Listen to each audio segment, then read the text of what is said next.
après le baptême, deuxième sacrement qu'il nous faut étudier, la confirmation. Qu'est-ce que la confirmation? La confirmation est un sacrement qui nous donne le Saint-Esprit avec la surabondance de ses dons, et ce sacrement nous rend parfaits chrétiens, soldats du Christ. C'est donc d'abord un sacrement qui nous donne le Saint-Esprit avec la surabondance de ses dons. Le Saint-Esprit a été reçu au baptême. Le baptême est le premier des sacrements. Le baptême est le sacrement qui donne la vie de l'âme. Et à ce moment-là, le baptisé vit en Dieu. Le Père, le Fils et le Saint-Esprit sont effectivement présents dans son âme. La confirmation vient comme enraciner davantage cette présence dans l'âme et continuer, parfaire, consolider, confirmer, et voilà, c'est ça le mot, confirmer l'œuvre commencée au baptême. Donc, autrement dit, la confirmation est un sacrement qui vient comme achever, par achever, comme on dit aussi, fortifier l'œuvre commencée au baptême. Le baptisé qui était enfant de Dieu devient par la confirmation soldat du Christ, c'est-à-dire adulte. C'est le sacrement qui rend adulte dans la foi, qui rend adulte dans la vie surnaturelle. Voilà donc ce qu'est le sacrement. Adulte, c'est-à-dire soldat, militant, pour Dieu, bien sûr. Pas soldat avec des armes, hein, c'est entendu, mais c'est-à-dire quelqu'un qui vient combattre pour la gloire de Dieu. Et en devenant ainsi adulte, eh bien, la confirmation donne d'avoir un rayonnement dans la société. Parce que c'est ça aussi un adulte. Hein. Un adulte, c'est pas celui qui est développé avec son corps et son âme, c'est pas ça. C'est celui qui est capable d'être vertueux par lui-même et de rayonner dans la société autour de lui, d'avoir une vraie vie politique. Entendons-nous, hein, quand nous disons vie politique, vie vertueuse, c'est plus exactement cela. Donc la confirmation vient donner cette marque à l'enfant de devenir adulte, confirmé dans la foi. Alors, vous comprenez que la confirmation n'est pas nécessaire au salut. Pour aller au ciel, il faut être baptisé et être en état de grâce. Mais celui qui n'aurait pas la confirmation se priverait d'un bien grand secours. Et il y aurait même une faute grave à refuser de se faire confirmer. Donc, il est bon de se faire confirmer pour aller au ciel. Mais ce n'est pas nécessaire. Comme tous les sacrements, la confirmation a une matière, une forme, un ministre et un sujet. Enfin, l'intention de faire ce que fait l'Église, c'est le rite, on va le voir, et en même temps, le sujet qui reçoit.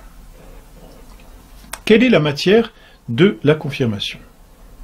La matière éloignée, dit-on, de la confirmation, c'est ce que l'on appelle le saint crème.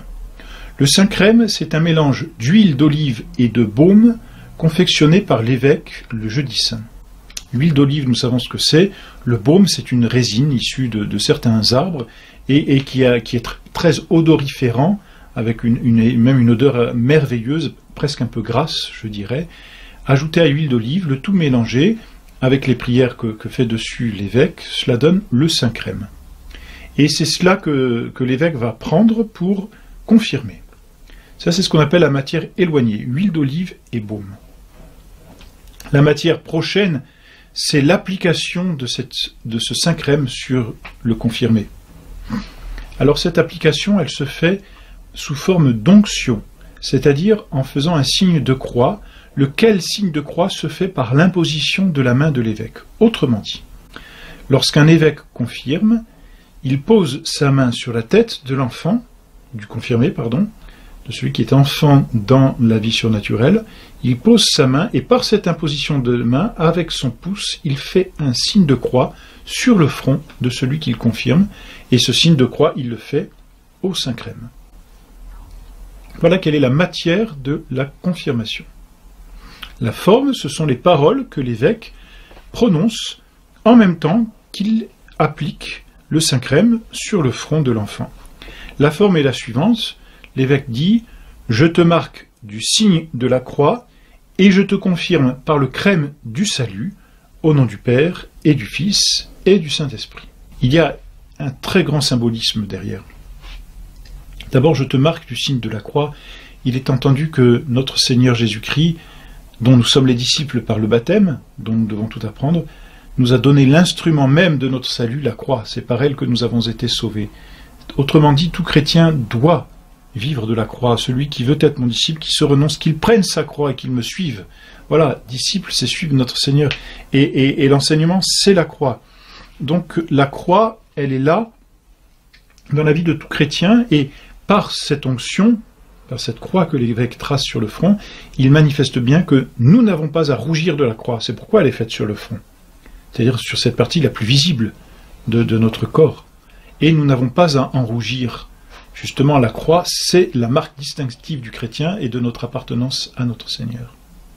Je te marque du signe de la croix. Il fait cette onction, donc, de la croix, avec le Saint-Crème, mélange d'huile d'olive et de baume. Le baume signifie la bonne odeur du Christ. Le baume, n'est-ce pas, répand un véritable parfum. Peut-être avez-vous déjà senti justement ces résines. C'est absolument merveilleux. Et cela signifie que désormais, le confirmé doit avoir comme un rayonnement. C'est ça la bonne odeur. Et on sait bien, on a approché des personnes qui avaient une certaine sainteté. On a déjà approché ou vu certaines personnes qui vivaient vraiment de Dieu. Il y a un rayonnement, il y a quelque chose, il y a la bonne odeur du Christ qui se dégage d'eux, n'est-ce pas? Et c'est ce que signifie ce baume. Le confirmé doit vivre encore plus de la croix, doit vivre encore plus des vertus, et par là rayonner notre Seigneur Jésus-Christ. C'est tout le symbolisme de ce baume qui est odoriférant. Quant à l'huile d'olive, elle signifie la force. La force pour le combat, on utilisait l'huile pour pouvoir combattre et avoir encore moins de prise, pour que l'ennemi ait moins de prise sur nous. Eh bien, c'est ce que signifie l'huile ici, lors de cette onction. Et après cette onction, le pontife donne un léger soufflet sur le visage, sur la joue du confirmé, qui désormais n'est plus un enfant, mais est un véritable adulte, et il dit cette phrase « La paix soit avec vous ». Et par ce léger soufflet, il signifie le courage qu'il faut désormais avoir pour défendre l'honneur de notre Seigneur Jésus-Christ, quitte à souffrir pour Jésus-Christ. Voilà donc pour la matière du sacrement et la forme du sacrement. Quel est le ministre du sacrement de confirmation? C'est l'évêque. Le ministre ordinaire, c'est l'évêque. Il se peut, par délégation, que le prêtre soit le ministre du sacrement de confirmation. Par délégation, et dans certains cas, le prêtre peut confirmer. Par exemple, lorsqu'un enfant est en danger de mort, le prêtre peut confirmer cet enfant pour lui donner ce caractère supplémentaire qui lui donnera plus de grâce au ciel. En Orient, d'ailleurs, cela se fait habituellement après le baptême. Lorsque l'enfant est baptisé, il est aussitôt confirmé par le prêtre qui vient de le baptiser. C'est ainsi. Donc, ordinairement, il faut dire, c'est l'évêque qui donne la confirmation, parce que la confirmation rend adulte, tout simplement, donc c'est celui qui est confirmé dans le sacerdoce qui va donner cette confirmation, mais tout prêtre peut, en cas de nécessité ou avec délégation, donner le sacrement de confirmation.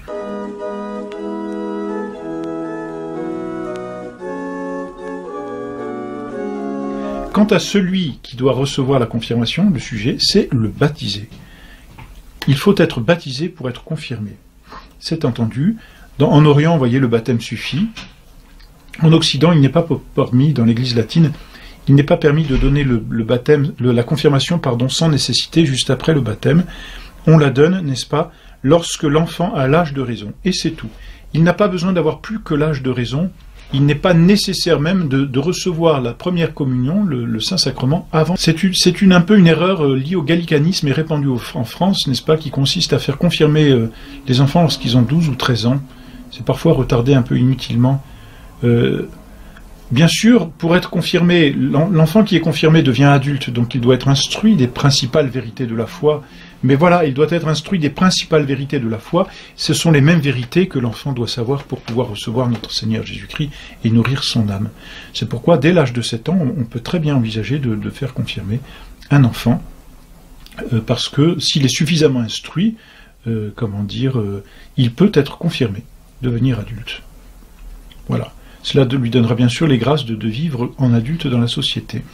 Ordinairement, on donne souvent le sacrement. Alors ordinairement, de fait, on donne le sacrement de confirmation après la première communion, c'est-à-dire 1 an ou 2 ans après la première communion, le temps que l'enfant approfondisse, surtout aujourd'hui où parfois pour certains il est plus difficile d'avoir accès à toutes les vérités du catéchisme, le temps qu'il approfondisse toutes les vérités de son catéchisme, tout simplement. Pour que ce sacrement porte des fruits, bien sûr, il faut être en état de grâce. Celui qui reçoit la confirmation sans l'état de grâce, baptisé mais sans l'état de grâce, reçoit validement la confirmation, il est confirmé, mais cette confirmation ne portera pas de fruits en lui tant qu'il ne se sera pas confessé, c'est entendu. Alors quels sont maintenant les effets de la confirmation ? L'effet de la confirmation vient augmenter la grâce sanctifiante. Augmenter, ça veut dire l'enraciner davantage dans l'âme, et par là, elle donne une effusion abondante du Saint-Esprit, comme une activité, encore plus grande du Saint-Esprit dans l'âme du confirmé. Ça, c'est le premier effet de la confirmation. Deuxième effet, la confirmation imprime dans l'âme, comme pour le baptême, un caractère indélébile qui donne au chrétien, qui rend le chrétien parfait. Chrétien, soldat du Christ, c'est-à-dire qui lui donne la capacité d'avoir un rayonnement dans la société et auprès de ses contemporains. Et puis le troisième effet du sacrement de confirmation, c'est une grâce de force pour la foi et pour, être fidèle au don du Saint-Esprit. Cette force de confirmer, c'est la même chose, hein. Confirmer, c'est fortifier, c'est exactement la même chose. Cette force de pouvoir témoigner de sa foi dans le monde. Quand on parle de la confirmation, on parle donc de l'effusion abondante du Saint-Esprit et de ses dons. Qu'est-ce que les dons du Saint-Esprit ? On l'a déjà vu dans une autre leçon de notre catéchisme. Mais les dons du Saint-Esprit, ce sont ces qualités de l'âme qui rendent l'âme docile aux inspirations du Saint-Esprit. On compare habituellement, et c'est vrai que c'est une comparaison très juste, les dons du Saint-Esprit au voile d'un bateau. Il n'y a juste qu'à attendre le souffle qui va pousser le bateau par la voile. Contrairement aux vertus qui sont comme les rames par lesquelles on agit soi-même, les dons du Saint-Esprit sont comme ces antennes qui vont capter les inspirations du Saint-Esprit. Ils sont au nombre de 7. La sagesse, l'intelligence, le conseil, la force, la science, la piété et la crainte de Dieu. Voilà donc pour les 7 noms du Saint-Esprit qui sont donnés non pas pour la première fois, les dons du Saint-Esprit étaient présents dans l'âme du baptisé, mais qui sont donnés avec surabondance, avec un plus grand enracinement dans l'âme du confirmé.